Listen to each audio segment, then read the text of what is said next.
Every year we celebrate World Environment Day on 5th June. It is said that it has become a routine for government to give funds to organize cleanliness drives and tree plantation. Environment in Goa is under extreme threat. Some of the projects which have done destruction to the environment the last couple of years are mining, coal, CRZ, MOPA, IIT Melavali, double tracking of railway lines, and expansion of national highways. Today here we have with us activist Abhijit Prabhudesai, who have raised his voice against a lot of environmental projects. Abhijit, welcome. It's thank you for giving your time. Please share your views on this projects, the destruction which has been caused in Goa. Right. Yeah. Today is World Environment Day, and before I talk about Goa, I just want to point out something which is very important and fundamental. When we say environment, we are actually separating man from environment. So we are looking at man and environment, which eventually leads us to a position where either man wants to dominate, or may want to be like a savior. But the fact remains that the real nature of our relationship with the environment is that we are a part of it, and therefore we are a part of what is called nature. So when we look at the concept of environment, this very concept leads to distancing, fragmentation of us from everything else, which allows us to actually stop feeling, and then leads us to a position where we can dominate and be violent against everything else. So, I think we have to change this concept. We have to immediately go to the basic of understanding nature. We are a part of nature. Everything is connected to us. The stones, the mountains, the water, the air, the fire. Of course, all the plants, trees, animals, insects, everything is totally connected to us. We are one. And this concept is itself destroyed by the concept of environment. So I really beg everyone to let us go to the concept of nature, where we are a part of everything else, where then, we have feelings.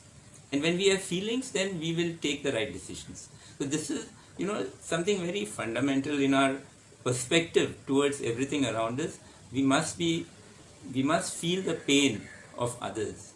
This is the meaning of life, and this is also comes from the concept of nature. So, we talk about World Environment Day, and this day is actually used by, politicians, by corporates to actually portray themselves as lovers of environment.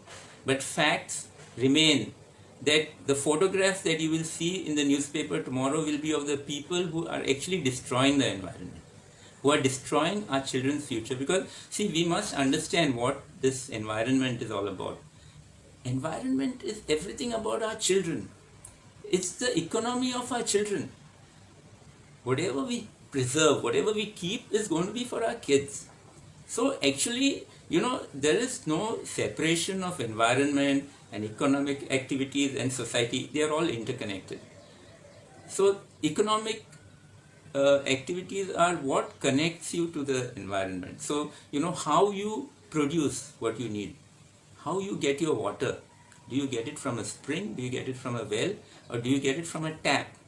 It will determine your relationship with everything else.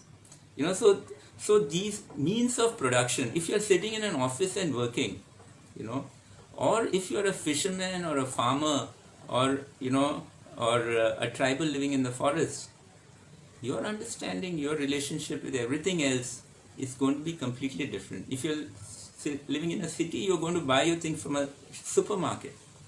If you're living in a forest, you go and pick it from the tree.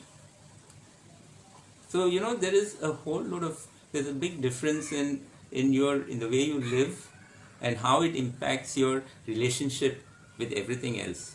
So, so it's critical to get back to feeling one with nature and with all of it. And, so we are looking at tomorrow's newspapers, there'll be people who will be portrayed there as heroes of the environment.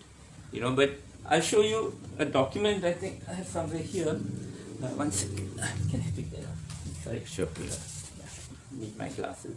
So this is actually a letter written by the Chief Minister of Goa, okay, to the Environment Minister of the country of India.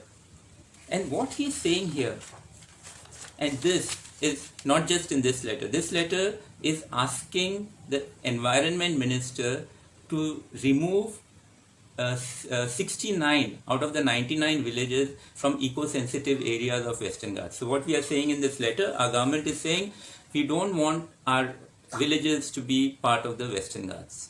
This is what we are trying to say. And his reasoning, that's what I want to point out. He says here, I would like to emphasize that out of total geographical area of 3,702 square kilometers of Goa, the state is hardly left with just 342 square kilometers area which can be made use for growth and development. And he gives a table where he says forests cover 1,250 square kilometers, CRZ covers 400, rivers cover 216, and agriculture covers 1,480. And he says all of this is not growth and development. So our government thinks that forests are enemy, agriculture is enemy, fisheries is enemy. So this is the real nature of our relationship with the environment today. This is how our policies are made, and this is how all of these destructive projects which are completely killing Goa are let loose with policies like this. So we need to tell these guys who are going to come on the television and on the newspapers planting trees or collecting garbage that don't fool us. Your policies are destroying forests, are destroying the environment. If you look at the most fundamental thing that the government has done is that not only the government policies are anti-forest, anti-environment, anti-agriculture, but the government takes it a step further to instill fear about forest and environment in the hearts of the people. So using its propaganda machinery, the government today has put this fear in everyone's mind that forests are bad, that environmental laws are bad. And so by doing this, the government is attempting to alienate the people from the environment, from nature, so that it's easier for the government to attack the environment, to give it to the corporates for short-term gains. All of this is driven only by profit. A few corporations want to make money and their mantra is more and more profit. So this is driving the policies. This is driving all the anti-environmental projects that Goa is fighting desperately for the last 20-25 years now. What are your views on the statement of CM Sawant stating that he has to plant sapling in MP for the trees felled due to project?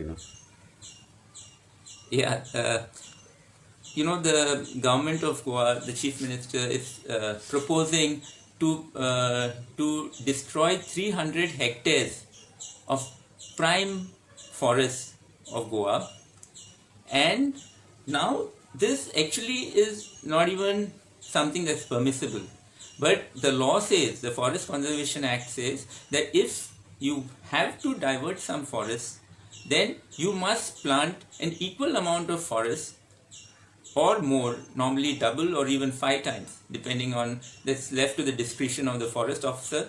And that forest has to be planted because it has to support the same local communities who have been dependent on the earlier forests. So now if you're going to cut forests in Goa, then there are local communities who are dependent on that forest who require an equal amount of forest for access for their livelihoods.